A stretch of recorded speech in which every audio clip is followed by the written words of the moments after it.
Hello everyone, welcome back to my channel, and today I'm going to give you my final thoughts of the first season of the Eternaut. So I've been thinking about it, like I just finished watching it yesterday, but again just reading your comments and just thinking back about all the things that I saw and the things that made an impact on me, things that I wanted more of, and just the series in general. I can say that I like it, I really do, and I might even watch it for a second time, which is very weird for me. I rarely do that. Usually, even when I'm liking a series, I don't even finish season 1 because sometimes something in me gets bored and I just move on onto something else. Maybe it's my ADHD, I don't know, but yeah, thanks to you, I finished the first season, and I am very aware that the story is not over just yet. So this is just my opinion on what I've seen so far. So take that in mind, please. And again, no spoilers. Again, I got spoiled a few times. That's enough. I don't want any more spoilers. But yes, I did like the series. I think it was very well done, and a few people pointed out that the series didn't have like a big budget like many other series do. They had a decent budget, but with the expenses and everything else and the special effects they had to do, I think they did an amazing job. And I think I mentioned it a few times that it looks like this series was made with love, was made with passion, was made with their best interest at heart, because it was very well done.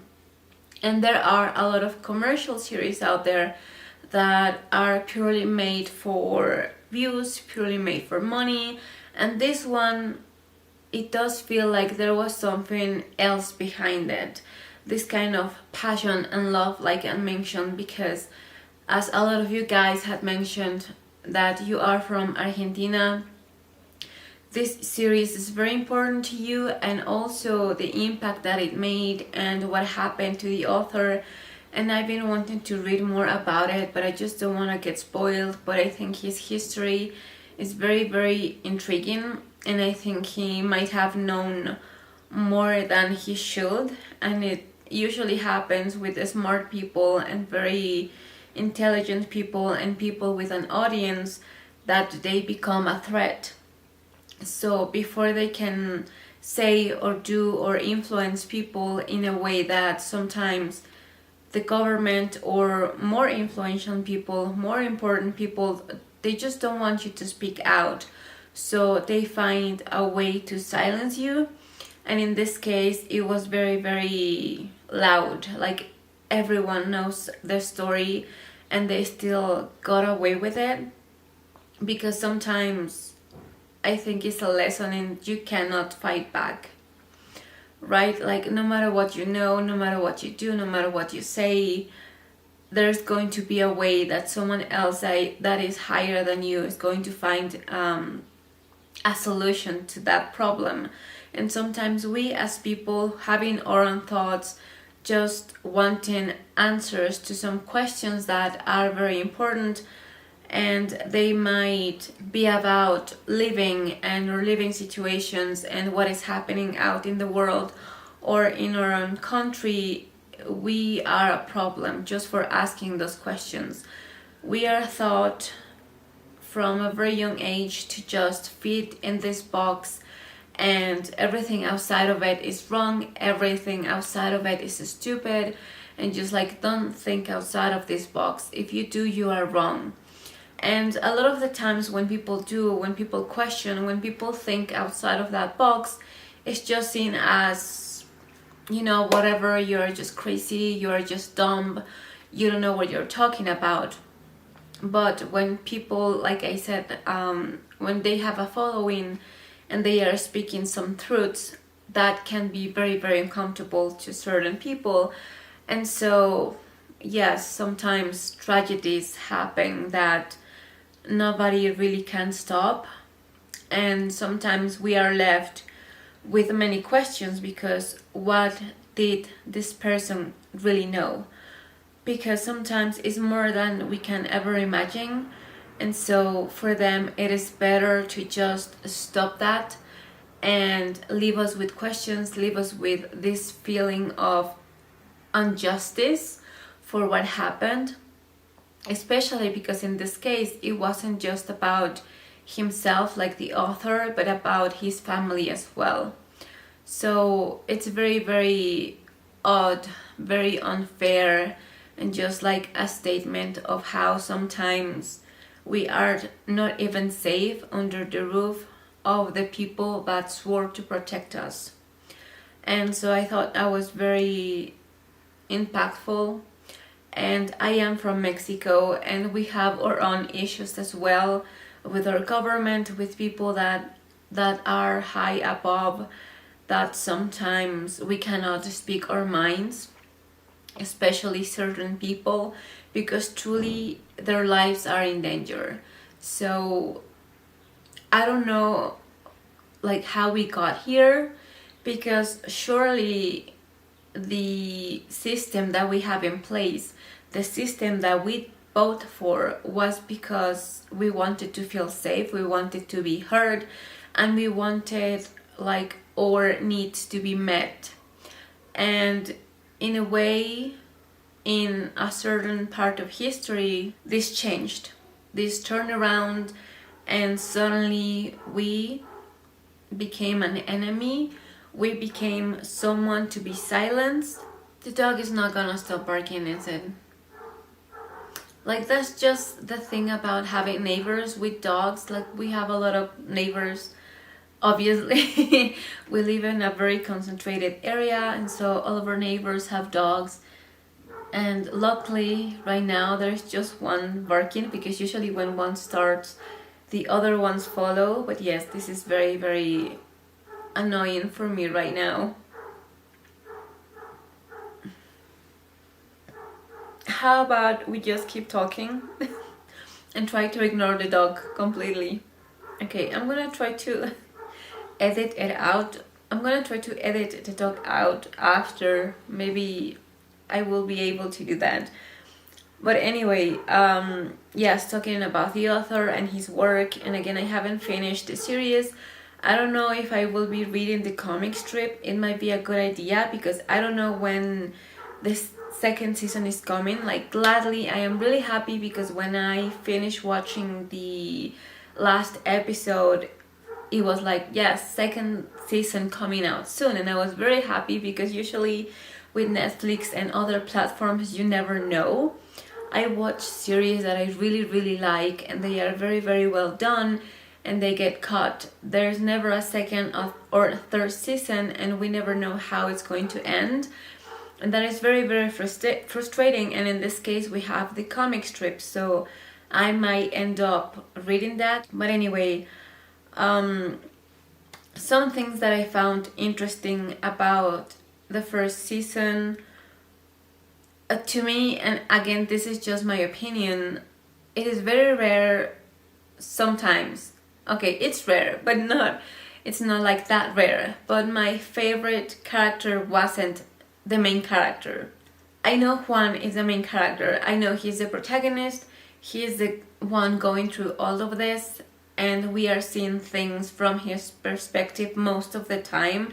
And I think he's going to become even more important in the subsequent seasons. I don't know how many are there going to be. Maybe there are going to be 2 or 3. I'm not sure.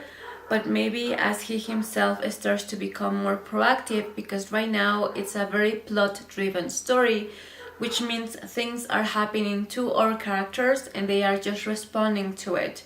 And when it's a character-driven story, our characters are the ones driving the plot, which means they are doing stuff that are changing things. So I'm thinking, because there's this theory, or so I have been spoiled, that our main character Juan becomes this force, let's put it that way, that can travel through time.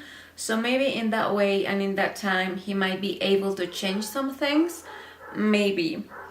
Oh my god, that dog. I like dogs, but please. Okay, I think it stopped. So yes, maybe in the second season he will become more proactive and the story will start to change and the plot will start to change and we will start seeing things happening in a different way. But so far he just wasn't my favorite character, as I mentioned. I think he is very interesting in the way that the things he's been through.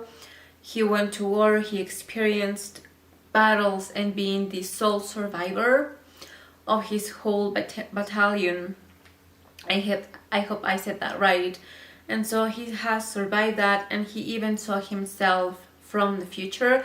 Like again, I don't know. I'm not sure if that was just a vision or something that he actually saw happen. So his future self decided to present himself to his past self. Again, I explained that in the past episode, and it is still pretty confusing. Video. But again, I think he was practicing going into certain parts of his life and maybe see if he could change something. So we got that, and the fact that maybe I think he himself tried so hard to leave out all this trauma because of this battle and most of his friends dying, or maybe even all of them. And I was wondering actually if Tano, Fabali, was in that war, and I thought that maybe he was, like he had to, but we were explained in the last episode that he wasn't there physically, like he couldn't fight. So that's why he was left out, and now like in that episode he was given another chance.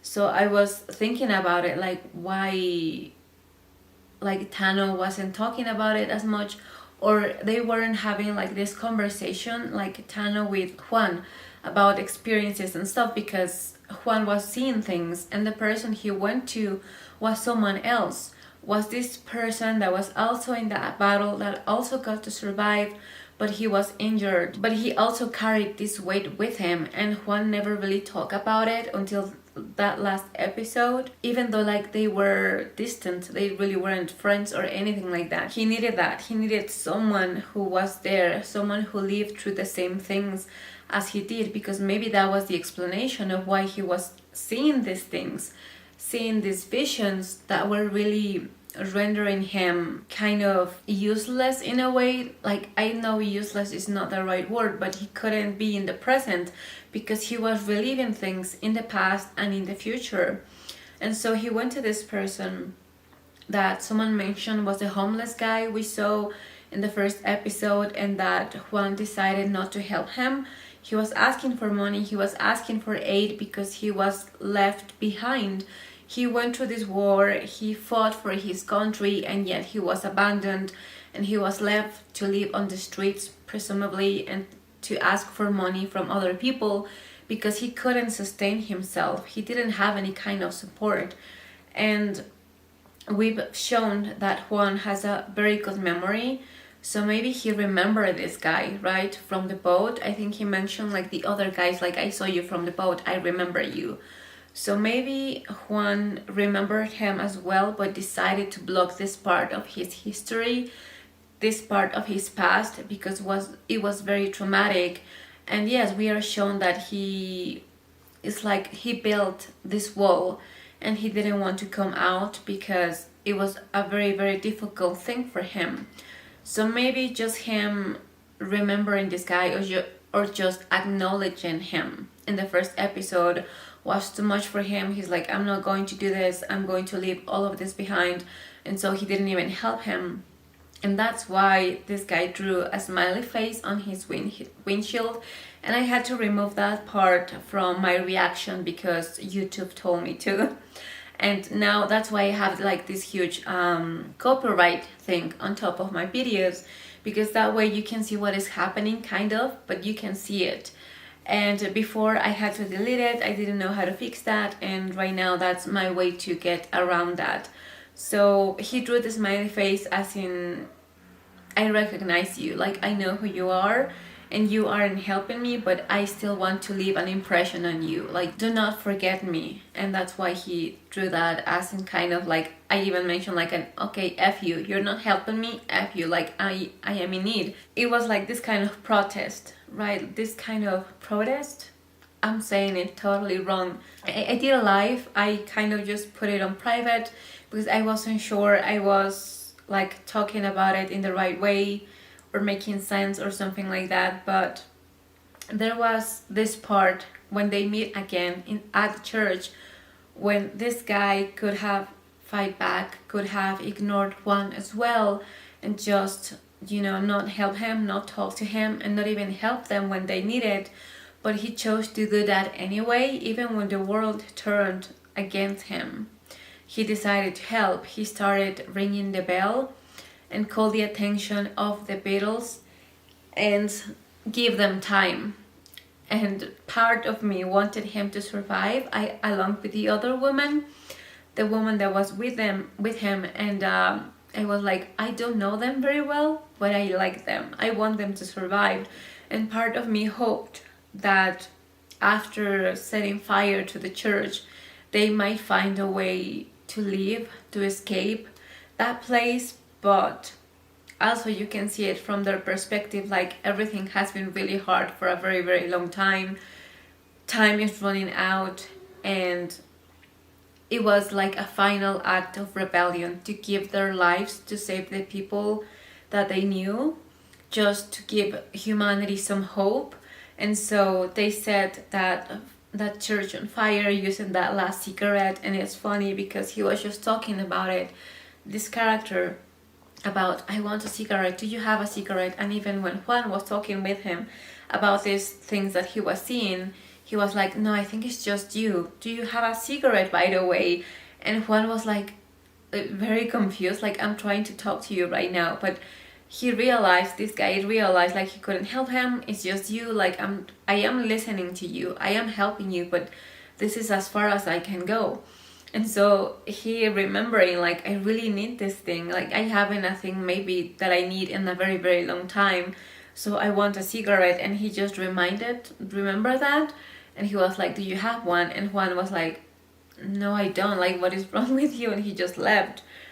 And at the end he got to have the cigarette and just use it to set that fire.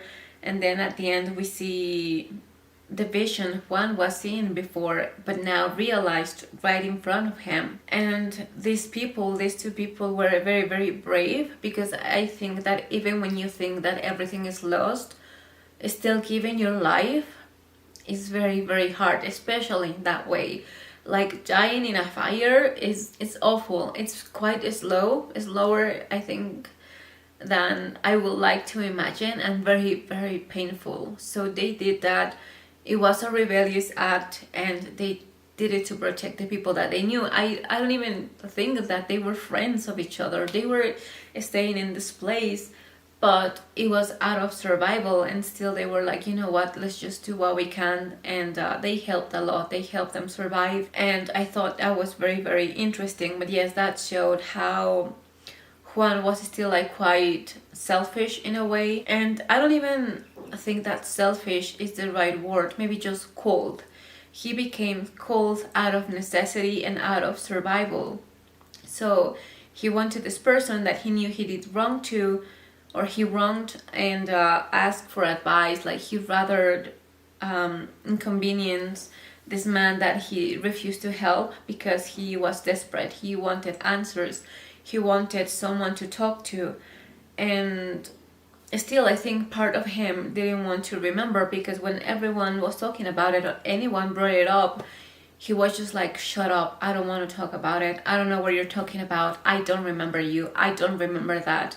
And again, I think he was out of survival, and maybe all of those things resulted in this way that maybe it was a breaking point with his wife, and that's why they separated. Because maybe, like, it becomes a thing. You cannot choose what you're going to leave behind, like just this trauma. But if you go cold, if you turned your back against this feeling of sadness, this feeling of desperation, this feeling of loneliness, of unfairness, of loss, then you turned all of your feelings off as well. So maybe it again became a thing in the marriage and in the relationship, even maybe with his daughter, when he couldn't face things that were difficult, things that were sad, because he blocked those feelings out. He couldn't like really be present because again he was just blocking such a huge part of his life and of himself that he really wasn't fully there. He was having these episodes still, even though he was trying his best not to think about it. You can't run from it. You can't run from this kind of trauma. And we were shown again, he still was able to hold himself up, to have a house, to have a family, but these things chase you down. And maybe the only thing that brought him joy was his friends and playing with them, and just I think maybe reminding.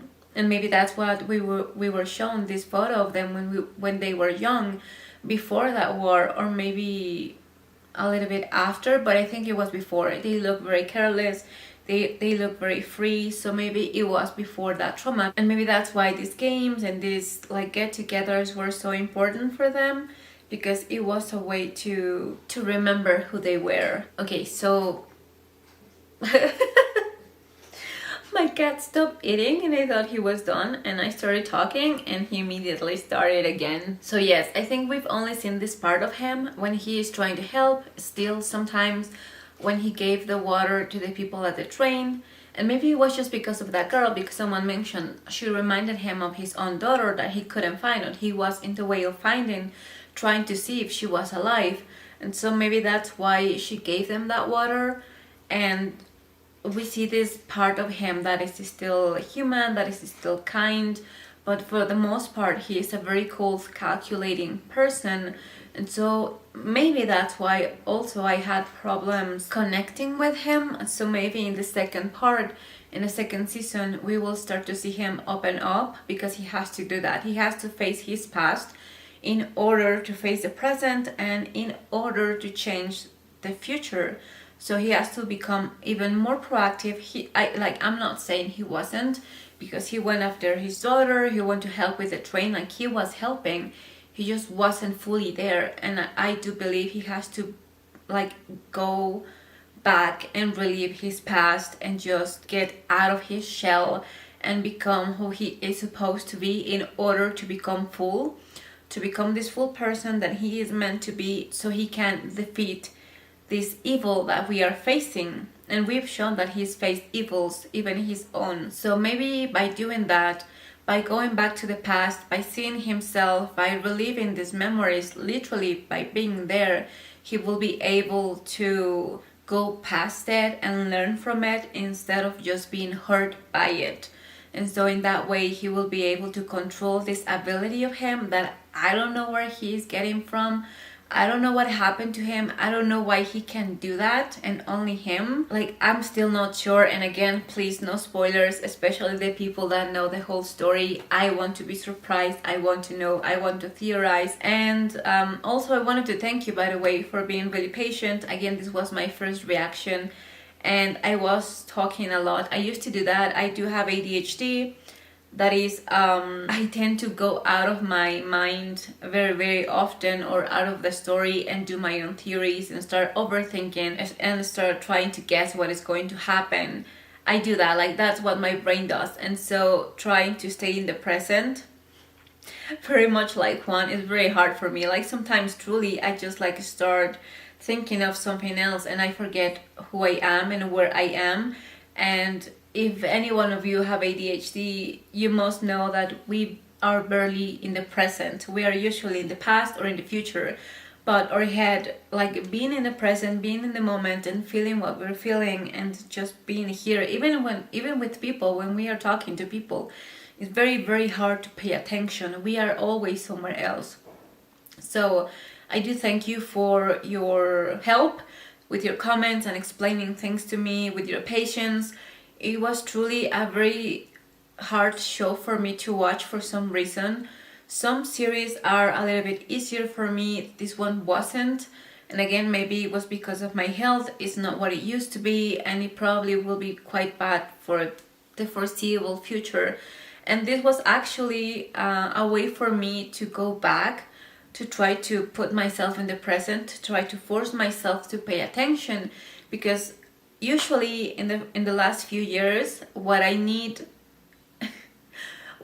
to pay attention to the TV shows that I'm watching is my cell phone. I need to have my cell phone in front of me and playing a game or something and watching, because just watching, just looking at the screen is very hard for me. I cannot do that. I get tired very, very easily, and I end up getting angry because I am not who I used to be. I used to be someone who paid attention. I used to be someone who could theorize, but at the same time be present, be in the moment. Not as much as other people, again, ADHD, but I could do it easier, and now has become really, really strenuous, very, very hard. And usually sometimes when I do this, I need to go to bed and rest because I get so tired. Like, I get tired from paying attention and watching a show, and it wasn't like that before. And it got to a point where I was losing myself because I was thinking, I'm not who I used to be. I don't know who I am anymore. I'm just a sick person. I cannot do the things that I used to do. And I am falling into this very deep depression. So that's why I decided to do this, to force myself to remind me who I am. Again, just maybe a little bit, maybe in contrast with, not in contrast, but like parallel with the show, with the main character, who I'm saying I have nothing to like compare myself with, and that I had a hard time empathizing with and just feeling for him, and just, I don't know. But yes, I think maybe we are a little bit more similar than I thought.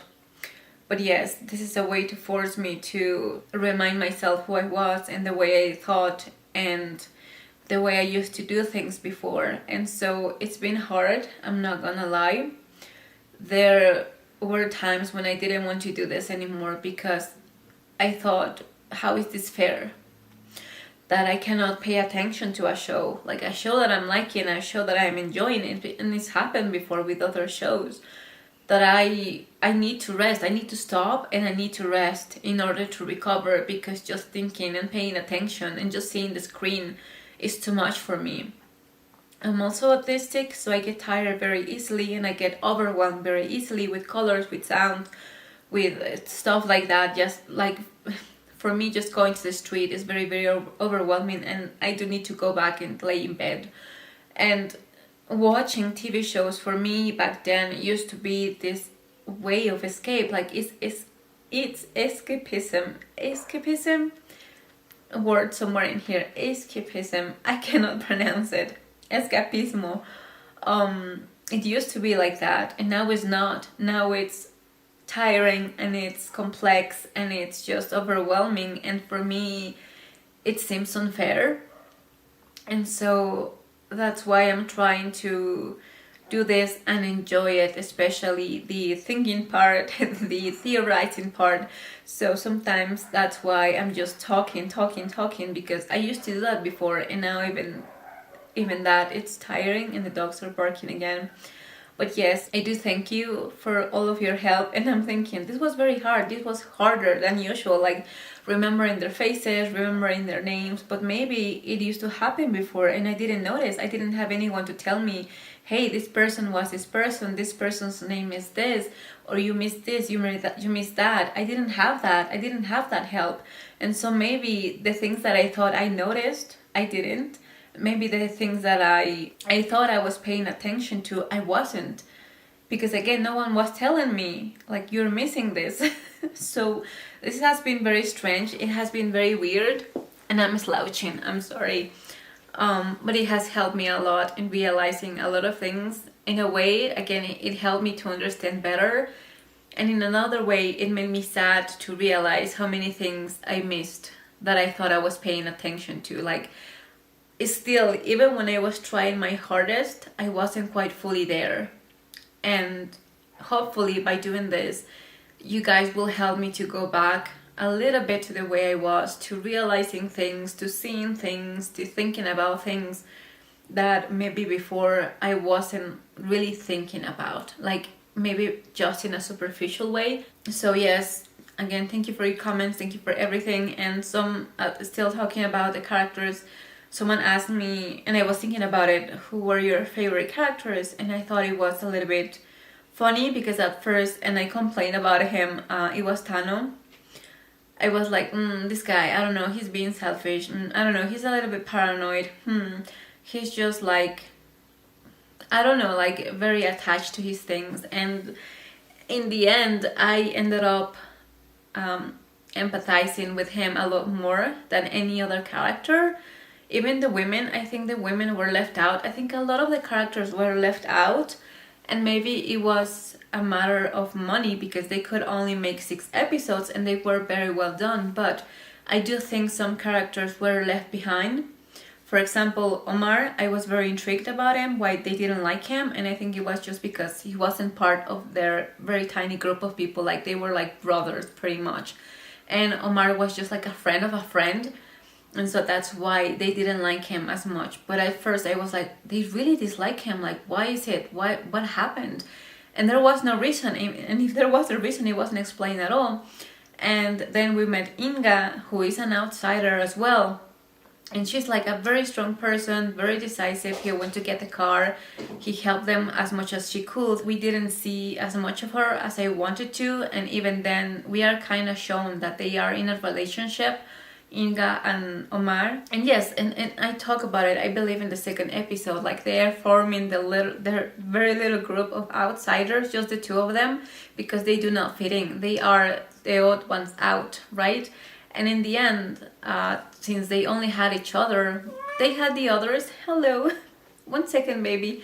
They had the others, but they weren't friends. They were just like acquaintances and stuff like that. And sometimes when you find someone who you can relate to, like, hey, we are strangers, and even you kind of know them, you really don't. So they started to have this friendship that eventually became a romance. But we just have little pieces of it, little pieces of information, and that they care for each other. But we really didn't even see that relationship bloom. We, like, the scenes that we get from them talking to each other are very, very short and very sparse and far between. So I would have liked to get to know them more. Like, really, they do seem like very interesting people. We do see Inga feel bad for her brother and just like mourn his death. And again, I was kind of hopeful that that maybe he was still alive. Sorry, again, even talking, it's a little bit hard. We got to see that, and because of that, I thought she was going to be a more prominent part of the story, but she wasn't, even though she helped. And the kid that they rescued, Pablito, I really liked him at first. Again, he was like all over the place.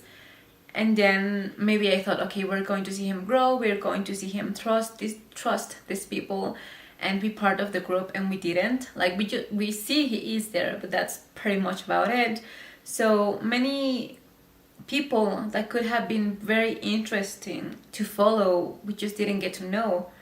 Again, we know what happened to Pablo. We know he lost everyone, his friends and his family, and that he was grieving also, and he was having problems dealing with it, because obviously, like, who wouldn't? And that again would have been such an interesting perspective, and we didn't get that. And I thought it was very wholesome in the last episode that he got his cap that Inga sent him, and he was so happy. He was even jumping, like, I don't know, like something revived in him. Like, yeah, that reminded him that he wasn't alone, and that even though he wasn't with his friends, Inga and Omar, because again, they were like they were closer to him than the other people. He got this reminder of, we are not together, but we are thinking of you. That was very, very sweet. And then we never see him again. Like, what happened to him? Like, I am thinking he got captured and now he is brainwashed as well. But again, I wanted to see them, like that group, I think it was group B, that left the train, and Pablo was with them. He didn't want to go, of course not. He was a kid and he was scared. He wanted to be with the people that he knew, but he got separated. Then we got that very sweet moment, and then nothing. Yeah, I'm blaming the budget in a way, because maybe we could have more episodes, maybe just one. I think with one episode we could have more backstory, more of these people that I care about, but I don't know as well. I don't know again how this thing can be stopped. I don't have any theories about that.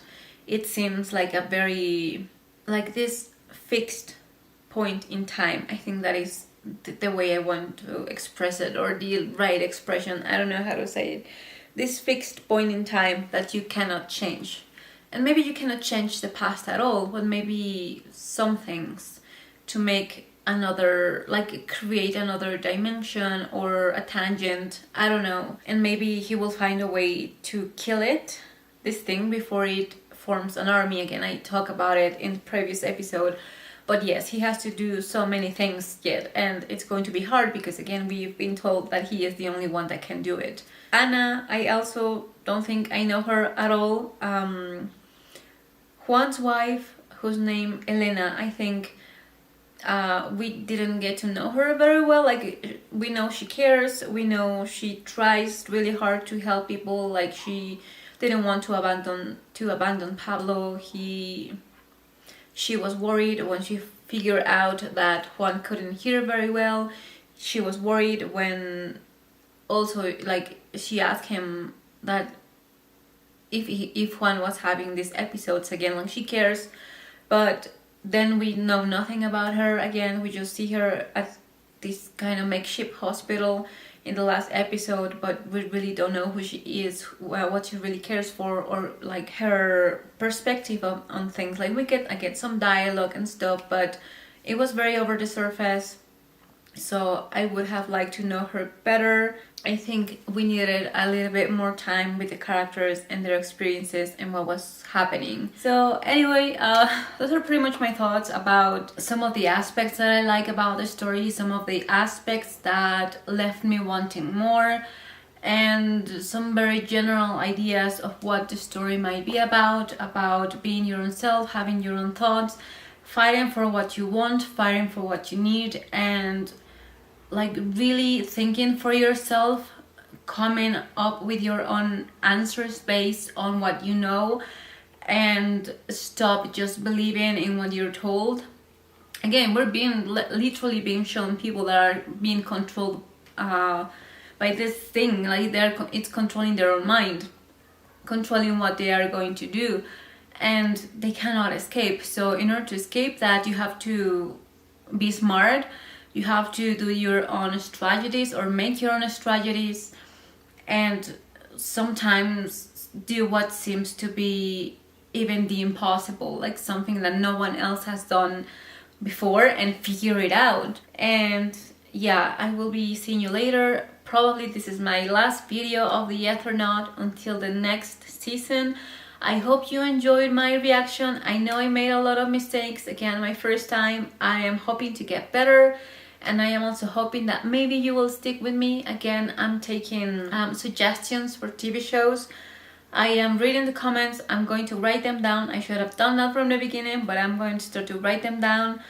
I think I'm going to go next with some other sci-fi shows. I'm not sure, but yes, I do thank you very much for being here, for being kind, for all your comments, for all your guidance. And I hope you're having a good time. I hope you're having a good day.